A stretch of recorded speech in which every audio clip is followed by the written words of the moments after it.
Welcome to Training for You channel. Short story in English.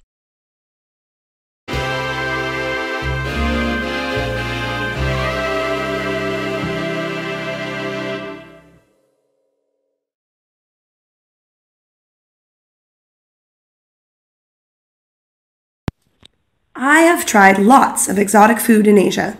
For example, last time I was in China, I tried century eggs, which are quail chicken or duck eggs that have been covered together in ashes, clay, salt, and preserved for months. I have also tried fried tarantulas in Cambodia. But clearly not all the exotic food items come from the eastern side of the world. A special kind of dish that I have wanted to try for a long time is haggis. It is from Scotland. My understanding is that it is a delicious pudding which contains sheep's liver, heart, and lungs encased in the stomach of the sheep.